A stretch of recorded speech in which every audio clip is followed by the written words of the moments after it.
আমরা যে উদ্দেশ্যে যাচ্ছি সেটা হচ্ছে জিন এবং জাদু আক্রান্ত রোগীকে চিকিৎসা করার উদ্দেশ্যে ইনশাআল্লাহ। মূলত ব্ল্যাক ম্যাজিক কতটা ভয়ানক এবং কতটা মারাত্মক হয়ে থাকে সেই মেসেজটি আপনাদেরকে জানিয়ে দিচ্ছি ইনশাআল্লাহ। সমাজ দিনী মুসলিম ভাই বোনেরা, যে রুগীকে আমরা দেখতে যাচ্ছি ওই রুগীকে মূলত ওই রুগী প্লাস ওই রুগীর ফ্যামিলির সদস্য যারা আছেন সবাইকে মূলত ব্ল্যাক ম্যাজিক করা হয়েছে। আমরা সাধারণত জানি ব্ল্যাক ম্যাজিক কি জিনিস, অনেকে জানি কালো জাদু হিসাবে, অনেকে জানি ব্ল্যাক ম্যাজিক হিসাবে, অনেকে জানি আরবিতে বলা হয় সেহের সেহের হিসাবে।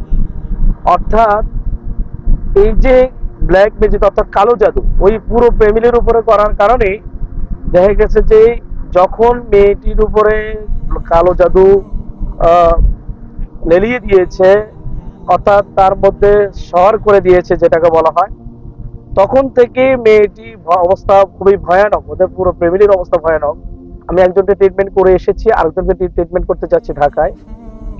তো যেই মেয়েটির কথা বলেছি, সেই মেয়েটি যখন এই সমস্যা হয় তখন দেখা গেছে তার অবস্থা এরকম হয়ে যায়, এতটা ভয়ানক হয়ে যায় যে মাথা আছে না, মাথা যে আমরা মাথা দেখি, মাথা ওয়াল আছে না, ওয়ালের মধ্যে ইচ্ছা মতো পিটা নিজে নিজে অতটুকু। অর্থাৎ কোন সুস্থ মস্তিষ্কের মানুষ, কোন সুস্থ মানুষ এভাবে কি মাথায় নিজেরটা নিজে বাড়ি দিতে পারে ওয়ালের মধ্যে?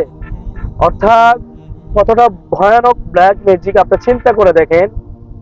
আসলে আমি এটাই চিন্তা করি একটা কথা সব সময়, যারা এই যে জাদু করতেছে, যারা এরকম ক্ষতি একজনের আর একজনেরটা একজনের ক্ষতি করে দিচ্ছেন জাদুর মাধ্যমে, যে ক্ষতিটা করা হচ্ছে, আপনি আদৌ চিন্তা করে দেখেছেন যে তার জীবনটা ধ্বংস হয়ে যাচ্ছে? এবং আপনার যে নিজের জীবন আপনি যে করেছেন, আপনি তো পরকালে চিরস্থায়ী জাহান্নাম হিসাবে আপনাকে পরকালে থাকতে হবে। তার মানে কতটা ভয়ানক যে করে তার জন্য আর যার জন্য যাকে করা হয়েছে তার জন্য উভয় জন্য ক্ষতিগ্রস্ত এখানে। ঠিক আছে, অত স্বামীকের জন্য আপনি কিছু আনন্দ পেলেন, খুশি পেলেন, আপনি নিজের স্বার্থে কোনো স্বার্থের জন্য ব্ল্যাক ম্যাজিক করে দিয়েছেন। আপনি কি আদৌ চিন্তা করেছেন আপনার পরকালে এর জন্য কি হবে? সুতরাং আল্লাহ তাআলা যে যারা এই ব্ল্যাক ম্যাজিক করেছে, কালো জাদু করেছে, আল্লাহ তাদেরকে হেদায়েত দান করুক। আসলে মূলত আমি এই ধরনের সব রোগীগুলো যাদেরকে আমি ট্রিটমেন্ট করে থাকি, বিশেষ করে আমি আলহামদুলিল্লাহ আল্লাহ পাকের দয়াতে টেটনাম থেকে তেতুলিয়া পর্যন্ত আমার রুগী আছেন আলহামদুলিল্লাহ। আমি বাইরের রাষ্ট্র রোগীগুলো ভিডিও কলে ট্রিটমেন্ট করে থাকি, বিশেষ করে বিভিন্ন দেশের। যেহেতু আমার ইউটিউব চ্যানেল পেজ আছে, সেক্ষেত্রে দেখা গেছে বিভিন্ন জেলা থেকে রুগী আসে, আমিও যাই। তো যাই হোক, আসলে অনেক পরিশ্রম। আসলে আমি আজকে 4 থেকে 5 দিন পর্যন্ত ঠিক মতো ঘুমো যেতে পারি না, রাত এবং দিনে পরিশ্রম ডাবল টু ডাবল হয়ে যাচ্ছে। তো যাই হোক, আসলে খেদমত দিনের খেদমত হিসাবে এটা বেছে নিয়েছি, কোরআন সুন্নাহ চিকিৎসা আমাদের আলহামদুলিল্লাহ রাব্বিল আলামিন। যাক, আসলে সবচেয়ে বড় কথা হচ্ছে আল্লাহর প্রশংসা, যিনি বনি আদমকে সৃষ্টি করে ছেড়ে দেন নাই, দিয়েছেন কোরআন বাঁচার জন্য, অন্ধকার জগৎ থেকে আলোর জগৎ খুঁজে পাওয়ার জন্য, জান্নাত জাহান্নামকে নির্ণয় করার জন্য। কোরআনকে আল্লাহ পাক নাজিল করেছেন মানব জাতির কল্যাণের জন্য, হুদা হিসাবে, শিফা হিসাবে। তো শিফার কাজেই আমরা লাগাচ্ছি আলহামদুলিল্লাহ। আল্লাহ পাক রব্বুল ইজ্জত ওয়াল জালাল অসুস্থ দিয়েছেন, সুস্থতার জন্য আবার ব্যবস্থাও দিয়েছেন।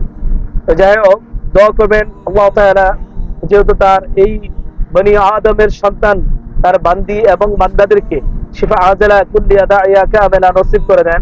আর আমাদের জন্য দোয়া করবেন ইনশাআল্লাহ।